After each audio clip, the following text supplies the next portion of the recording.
Um, so we beat Cal State Fullerton first and foremost. That was obviously the goal. I don't think we looked our best doing it, but in this tournament, you don't get any style points really. You just kind of move on and play the next game. So got the job done. A little bit of a change in the starting lineup. Back to our starting lineup from the beginning with Jeremy at the 1 and Trevor coming off the bench. So uh, yeah, I mean, clearly felt like they needed a change. What did you see, Mitchell? I mean, it's been like I don't know what to think with Trevor right now. I mean, I don't know whether that going back to the bench shook him a little bit tonight. I mean, he had some good moments, but I mean, I can't think of the last time when he's had a really really standout game. And Jeremy's just been rock solid lately. I mean, Jeremy might have been the best player tonight. Mark dominated. He's got too much size, but Jeremy was really, really good, has been really good, he's having his way on both ends of the floor. And that's what the team needs because the defense, I mean, for all that's been good in the last, or I should say, for all that's been bad in the last couple of weeks, his defense has been really good. And that's the exception because we haven't had a lot of good defense. So from that perspective, this team needs him to start. This team needs him to play well. And it's one less thing for Wendell to do. It's easier for him to play off the ball. So I had no problem with bringing Jeremy back. I thought he played really well. And yeah, I mean, this is took care of business. Again, like you said, not perfect, but pretty good in a lot of ways. And you know how hard these 2 games in 3 days are. So you got to get the job done. Yeah, and I will say, for I guess everybody. Mm-hmm. Everybody except Joey. Except Joey. Joey played a couple minutes. Theo's played a couple minutes. It's everybody's first tournament game. Which is crazy to think because we have a couple. We got Wendell who's a junior.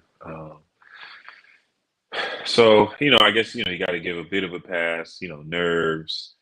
And things like that. So hopefully, they in the second half, feel like they kind of got into a bit of a groove and started playing a little bit better. Turnover is still an issue. That's not great. That's not great. Mm-hmm. But I mean, I think defense was better.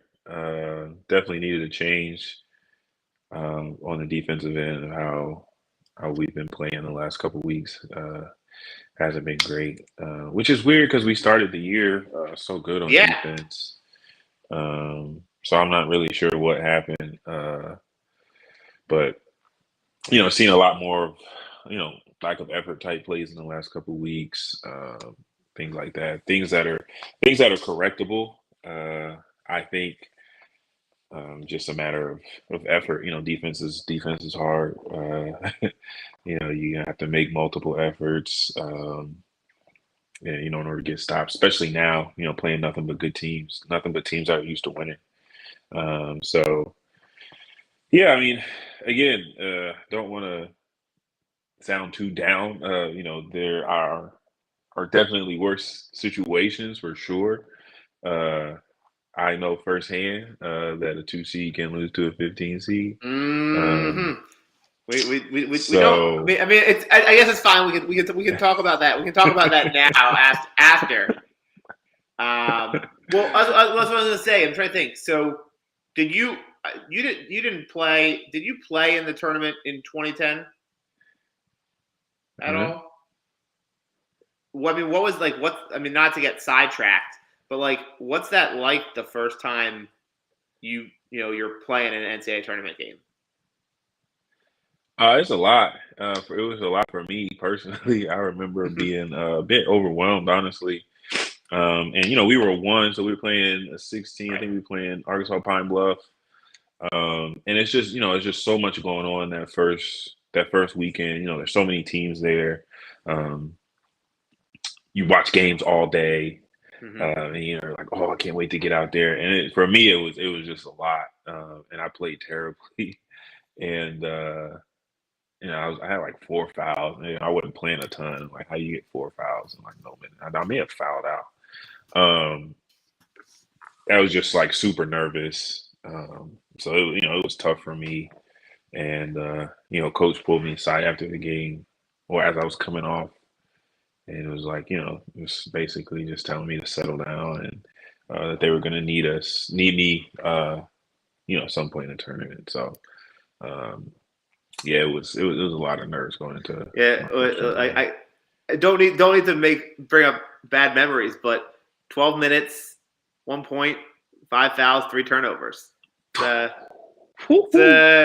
don't need to go any further there, but yeah, Man, yeah, that's bad. 5, yeah, because me, like, dude, I barely play defense, so like me getting 5 fouls is crazy. I think I had like 2 charges. Like, I was just too amped up. For me to get 5 fouls is crazy. I don't think I ever fouled out again in my career. I mean, yeah, and it's just like, well, first off, and I'll get my tournament bit out. So I guess it's funny enough, my first experience being at a tournament, well, covering a tournament, was in that building. I'll just say this: it's a terrible. I like Greenville a lot. I've been to Greenville that time, at least one other time. It's a nice place, but that arena is terrible. The parking, there's like no parking. It's old. It's like a 25-year-old arena, and it looks like it. Yeah. And apparently the internet was out for people all day. And then you see all the guys slipping, and I don't know. Coach said Wendell, hopefully his hip's fine. I'm sure they were just being careful, but like that's the last thing you want to see. I know they're not. Look, I know it's not it's not the only arena. Trust me, it's not the only arena in the tournament that they're playing with ice underneath. But like, still not great. But it is what it is.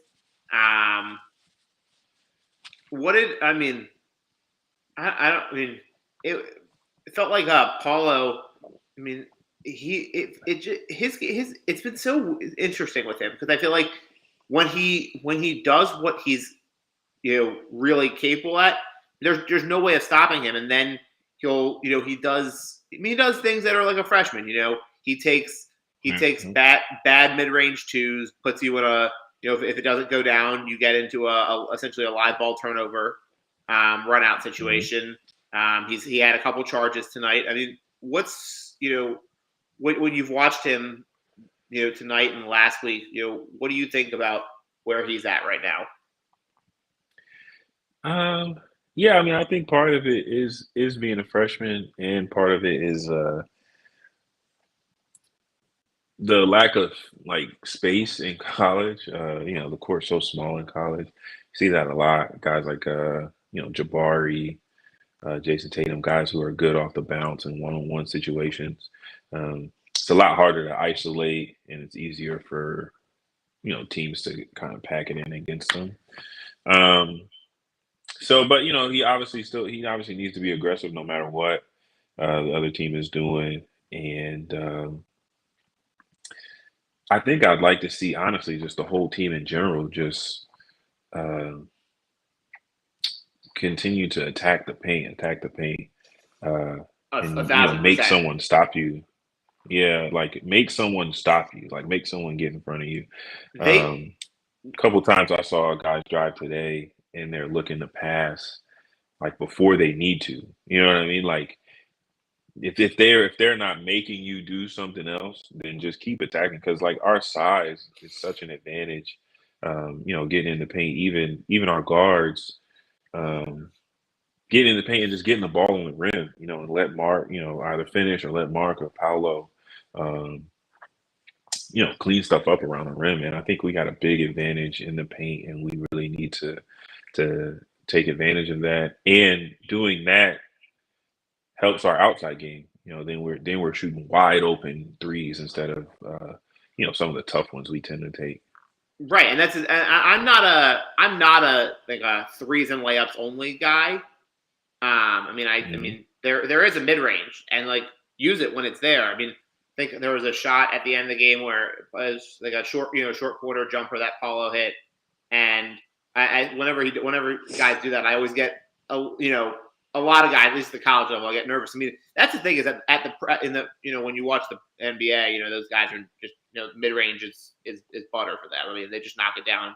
You really never worry about them missing. It's different at the college level with Paulo. He's basically a pro anyway, so I get a little bit less nervous. But I don't know. I mean, again, like you said, these guys have mismatches. Just drive the hole. I mean, make them stop you. I mean, the only guy who's gonna probably get out muscled, if at all, is Jeremy, and he's pretty crafty.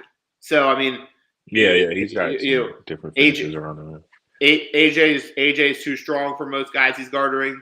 Trevor's too strong. Paulo's too strong. Mark, I mean, as he's 7 foot. It's be hard to stop that. I mean, just get to the rim. I mean, I think we could play bully ball. Honestly, we could play similar to how Carolina played for a while, man. You got two bigs, and you're gonna have to stop them. You're gonna have to keep us out of the paint, and that's it's difficult. Not very many teams are going, on their front line, 6'10", 7 foot, and then another 6'10" off the bench. Like that's a lot of size. So I think we should try and take advantage of it. So I guess I'm trying to think because you've played with a couple really good true fives, rim protecting fives, and it feels like I can't really figure out why this team is having problems getting off, or giving up so many offensive rebounds. Is it just because Mark's blocking? Yeah. He's leaving his feet. Guys aren't cracked. Like, what is it? Yeah, I mean, Mark's a shot blocker, so he, is going after everything, and that causes his man to be open. If he doesn't get the shot block, his man's open. So it's a situation where you got to be more cognizant on the weak side and like what we call help the helper. So Mark's helping, then you got to help Mark. So you got to crack down on his guy. And also I think Mark has to sometimes be aware in situations where like you're not gonna get that block. You know what I mean? Right. Like, so I'm better off just blocking my guy out than going for this block that I'm not gonna get. So I think it's a little bit of both. You got to help the helper, and then you got to be aware of situations where it's like, okay, I'm not gonna get there. Let me just try and get the rebound. Yeah, I think they did a little bit better job as the game went on tonight. And granted, like I don't know if you were aware of this. Like Anistic, he's a legit. I mean, he played for Tennessee for a couple years, and then so he's a good player, but he's obviously he's 6. They say he was 6'7". I mean, Mark's 7 feet, so you shouldn't be giving up. I think he had 5 or 6 offensive rebounds, so you can't really do that. The other thing, and we, obviously it didn't matter tonight. I mean, we'll see who's on the other side on Sunday. I mean, Michigan State right now is up 22-21 on Davidson with 8 minutes to go in the first half. This team, this Duke team, we saw it in the AC tournament final, it's a short bench. I mean, there's just no, I've tried to sort of understand why it's been the case. Like, you think it was just like a matter of just bad luck with the roster? I mean, look, they had you had a couple guys transfer out. You recruit the guys you have but at the same time, like, I don't understand why. Like, I mean, I guess they just don't trust Jalen Blights, but he never got any time this season, so he never really had a chance to get the rotation. Bates Jones has basically been out of the mix for the last month. And as we saw again tonight, like Joey Baker's a liability for the most part. And so like you're left with not many options. I mean, I'm just really concerned that that's going to come back and bite this team at some point during this month. Yeah, yeah, it's definitely a concern for sure. Because you're playing 2 games in 3 days against good teams, against really good teams. So you're going to exhaust your rotation, even if your rotation is six or seven guys. Um, I would have liked to have seen like a little bit more of different guys. I would have liked, I think Bates and Joey can play against Cal State Fullerton. I would think, but yeah, I mean it's tough. Like it's when you wish you had like a DJ Stewart still on the team. I think he would have been great Yeah. fit. Mm-hmm. He would have got he would have played. He would have been on the court. Right. I mean, that's the thing. Like, look, and I don't know. I hate telling. I hate saying like, oh, that guy shouldn't have gone pro. Like, these guys all have their reasons. I mean, everyone's has different things. I know. I sure hope Jeremy sticks around next year. I mean, I don't know. I don't know what we like, but I'd love to have. I mean, who knows what's going to happen with I think Caleb Foster if he were to reclass up or whatever. But like, guess what? The way Jeremy Roach is playing right now, if he shows back up next summer, who's going to be running the point next year, and he's going to be that much better. So that's the thing. I mean, again, like you said, like some guys left, and it's just maybe that was just unfortunate, and so maybe this team gets the luck of the draw next year, and Jeremy comes back. I don't know what'll happen with Wendell. He'll probably go, but maybe Wendell comes back, and then he's gone. He's probably gone. I know. I'm just saying. But okay. Yeah, okay. I mean it's hard. It's hard, man, year to year, because like I feel like a DJ Stewart, like that was surprising to me. So I don't, probably surprising to the staff as well. Mm-hmm. And it's like you just want to be able to develop guys and have guys in a system and have guys that know each other, have played with each other, because typically that's what makes good teams in March is like, you got to have some older guys who have been through things, and you're not teaching on the fly, like this team, like everything in the tournament is new to this team. Whereas you look at like, the 2010 team, they had done everything in the tournament, right? They had lost in the first round. They had lost in the Sweet 16. Like, they had done it all. So this was all like, there's no learning curve. We're just playing basketball, and that team had been together for 3 years and knew each other, had a good feel for each other, offensively and defensively. And that's just stuff like you can't get just in a summer. You know what I mean? Yeah. Like that takes time. Which I'm gonna get kind of off subject, but I like what John seems to be doing with the recruiting classes, where he obviously has the high end guys. That's just what it is. You have to get the high end guys, but he's also getting some guys that I feel like will stick around for a little bit. Hopefully, that he'll be able to develop. I mean, that's the thing. Like, I don't know if you were.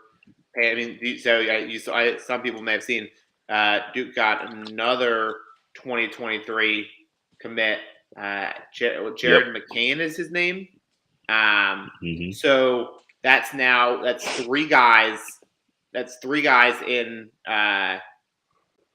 already in the 23 class plus, and then again, like I think it's probably you can say it's sort of 3 guys either way. Now Caleb Foster may come up to 2022, but there's a big man, Christian Reeves, who's in the 22 class who is going to be there next year and basically redshirt the whole season. So, essentially 3, but that's, like you said, you've got guys. I mean, you look at next year's class. I mean, Duke probably Duke may have 4 guys who may be one and dones, but you've got, there's always, I would assume there's a good chance one of them maybe isn't, because it's always hard, we talk about these guys, and like it takes time to develop. Like you just, not everybody pans out. I mean, we saw it with Matt Hurt. He was a top 5, top 10 guy, and he needed 2 years. He might have needed more. Look, like we said, I'm never going to tell a guy he shouldn't go pro. He shouldn't go pro. I mean, I agree 100%. I'm all about like striking while the iron is hot. I completely agree with that. I think I remember when they were talking. I talked to Lou Aldane about his decision after his freshman year. He was actually leaning towards coming back. And I was like, nah, dude, I'm glad you left, because it's like you can't really get a whole, if you got to a point where you can't get much higher, because what was Lou, like number 2 pick or something like that? That was, I remember that, because so that was what, 07, 08, something like that. Somewhere around there. I think it was J. I remember that happened. I mean, he was like basically like the first, like he was like, nobody expected that, and I was just I was like jaw dropping, but that was you like if there's a chance to go pro, there's a chance to go pro. Like go. Yeah, I mean, like even I thought Grayson could have left after his sophomore year. Just because, like, where how much higher are you going? Like, I think Trey left at the right time. You know what I mean? Like, but then there are other guys where I just, I'm just not quite sure. Like, I think another year you improve your status immensely. I think like a DJ or a Matt. That would have been cool to have like this. Like this problem of like, who do we play? That would have been great. And then we just rotate guys. Everybody plays 25 minutes, and we just beat the crap out of teams. Which is what like older Duke teams back in the 90s and early 2000s. Think about bringing Christian Laettner back. Christian Laettner and Bobby Hurley back, from a national championship team, and Grant Hill, like that's crazy.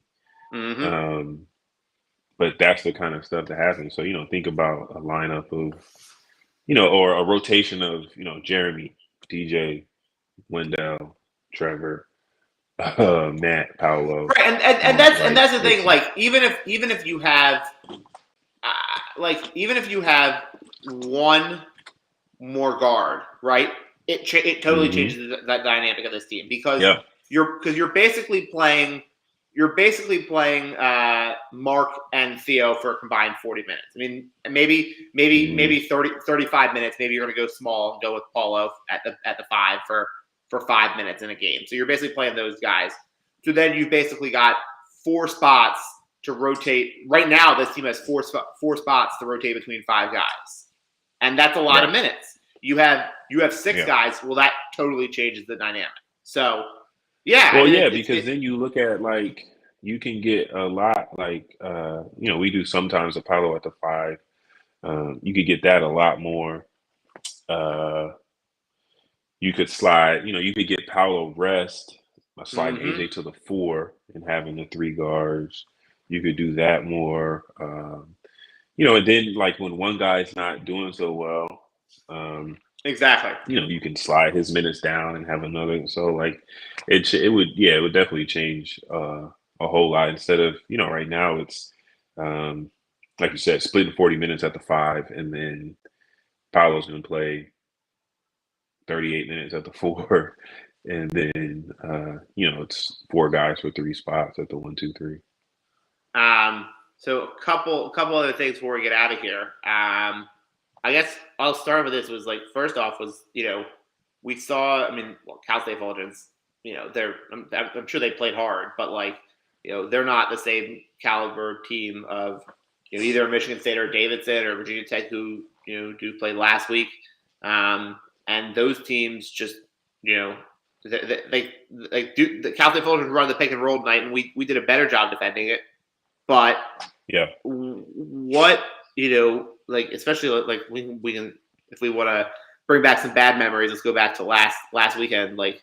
What's going on with the pick and roll defense right now? Because it's kind of remarkable how poor it is. I don't know. It's a good question. I think against Virginia Tech, we were switching 5 a lot, which I don't love. With this team, Mark isn't really that takes away Mark's biggest strength, bringing him away from the basket and guarding a little guy one-on-one. So I don't know. I don't really know what the solution is. I guess you could try a drop coverage with Mark. Yeah, I'm switching 1 through 4, but I think the guards have to work to get over and get back square. I think sometimes that's lacking. I saw that a lot in Virginia Tech, just not really fighting like they needed to get back in front of guys, which puts a lot of pressure on Mark and whatever coverage he is. Pick and roll is effective. That's why that's why everybody runs it. It's hard to guard, but it is possible to guard. You just got to have a good level of communication to everybody on the same page. That's what our good teams at Duke. We all were on the same page. And that doesn't mean we're doing the same coverage every time because my freshman year we switched up coverages all the time, but everybody understood. Lance is calling, right. Lance is calling red. Lance is calling blue. Whatever. We all understood what that meant. And work together, and a lot of it is the backside guys, really tagging rollers and making sure you're in the spot that you need to, being inside and going outside instead of being outside and having to go inside. If that makes sense to people. Yeah, it's just I think, and again, that's time and doing it over and over and over. Yeah, and I think over years. I don't know. I don't want to sit and who's for me especially to question their effort. I just think again I just want to see them. These guys they it's like I almost want to see them you want them because I think that when they've seen when they play good defense, right? They'll get steals, they'll get fast breaks. And it gets them going, and it's you just almost want to be like, hey guys, remember what happens when you play good defense? It leads to really easy offense. Yeah. And I was saying to someone, I think it's a little bit of a cyclical problem, right? They're not playing good defense, which is not leading to the easy offense, and then it makes it and they're not a great half court team. So then they're, forcing bad shots, which leads to run. You see what I'm saying? It's one thing leading to the other. But yeah, for sure. I don't have to sit here and tell you that it starts on defense. Just if you play good defense, it makes everything a whole lot easier. Absolutely, you could play really good offense, right, and score 80 points a game, and the other team can do the same thing. But if you play really good defense, it's going to make your life a whole lot easier. Yeah, now unless you're just an overwhelming force on offense, I think our 11 team was really, really good on offense, and I think we were okay on defense. I mean, it does help when you have a guy named Kyrie Irving when he's healthy. Yeah. Yeah. I mean, that team was when Kyrie was playing, that team was stacked. I mean, you got Kyrie and Nolan in the backcourt. You already can't do anything with them. Then, the final four most outstanding player is on the wing too. So, good luck. And then, me and Seth coming off the bench, it was rough. So yeah, that team was like whatever, we'll get in a shootout with you. Like, we'll take our chances. But this team isn't really that kind of team, like especially not in the half court. So yeah, they need to play better. They just need to play better defense. Like, our best games, our best performances this year have started on the defensive end. Like, and that's what it's going to take for this team to win 5 more games. Is playing really good defense. And honestly, I just like to see us play a really good game. You know what I mean? Like, Yeah. let's watch a game and say, man, like they played well. They played hard. Defense was really good. They were flying around. Let's just do that and let's see what happens. Because I think, I think it'd be a good result. I mean, that's the thing, right? We came away from. I mean, I don't think. I assume you didn't, because I know I didn't come away from either of those games, the first 2 games last week, feeling like, yeah, Duke played really well. I mean, it felt like they turned it on and they pulled away at the end, but like I was just like, eh. And yeah, that's what I mean. Like, we've been in spurts for the last few weeks. Like, we'll be in spurts. We'll play for a little bit, and then that's we'll the thing. Because in both games, in the ACC tournament, we would be up 7, 8, 9, and then okay, we'll let you get back in the game. And they know they can switch. They know they can switch it on. That's the thing. It's just keep the switch on the whole time. And part of it is they probably get tired because they only play 6 guys, so it's probably hard to do that for 40 minutes. The other thing I was going to, so obviously it's a matter of getting through this weekend. I know you're probably a disciple of the 14 bracket, so we don't need to get too far. But Texas Tech looks really good. I am concerned. Look, I really like Mike Bray. I like Notre Dame. I'm very concerned for what's going to happen to them, because we saw what happened when they played a really good defensive team earlier this season when Duke played them, and that did not work out well for them. I am concerned what's going to happen for them. But if they get through that game, they're going to be smoking hot. So, well, it's going to be. Look, it's March. It's a tough road. Do you have any? Yeah. Do you have any preference on who you'd rather see Saturday or Sunday? Not really. I think they both present their own set of challenges. Mm-hmm. Both Michigan State and Davidson. So no, not really. I mean, I'd like to see us. Like, I'd like to see. Yeah, just play a good game. Us be us. But yeah, I mean, our draw is rough. Texas Tech is really good. Although I don't want to say this and jinx us, but they do. I saw them in person actually at the Big 12 tournament. My wife and I went. There you go. Watched them play Oklahoma. And they can like fall into lulls offensively at times, which is good for us. I mean, they're not a good offensive team, but they're gonna do exactly what we like to see Duke do, which is make stops and get out in transition and score and get easy points. Yeah, and they're big, and everyone's big, everybody's strong. Like, that'll be interesting if we do it, get to that point. What they do with their point guard, because their point guard is huge. He was trying to post Oklahoma up a lot. So it'll be interesting to see what kind of matchup they do there. But obviously, first things first is getting through Sunday, which is, never a given. And especially if Davidson gets through, they'll definitely have the crowd advantage for sure. I would assume. I mean, all I can say is tomorrow we are Baylor Bears fans, because I mean, we've seen good UNC and we've seen bad, like that. They are a strange team. I mean, they can really turn on. When they're good, they're good. They're one of the best teams.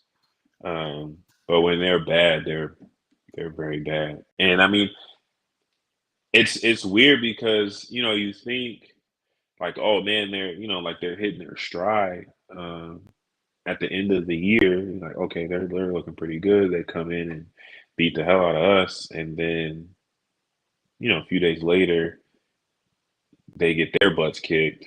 Obviously by the same team that beat our butts, but they get their butts kicked, and you're like, oh, okay, no, they're back to normal. And then they play Marquette, and they beat the crap out of Marquette. You're like, oh man, these teams is really good. So I think that'll be an interesting one. I think that'll be an interesting one. It'd be fun to see good Carolina against Baylor and see what happens. It should be a good game. Look. All I know is right now my bracket is long toast. I had Kentucky in the championship game. Yeah. I had Iowa in the Final Four. I'm in last place. I'm on track to still be in last place. My friends have titled me Dunce of the Day, so it's going really well on that front. Yeah, brackets are dead. But it's I think they said they're two perfect ones. You know what? It's every year. It's just last year was annoying because last year I actually had to care about my bracket because there wasn't Duke. Normally, I stick with the same rule. I don't care about my bracket until Duke's out. So hopefully it's a while until I got it. I mean, this year, hopefully my bracket's already done. So hopefully you just never care about it. Exactly. So, well, on a Sunday, we are almost now at halftime. Michigan State 32, Davidson 31. I'll sit down and watch second half and see who's. Hopefully it goes into 12 overtimes. 12. Yeah, do it. That's great for me. It's the last game of the night. Let them play till Sunday. Exactly. All right, man.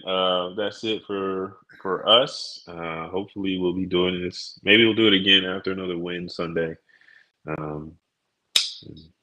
Talk about next week, hopefully.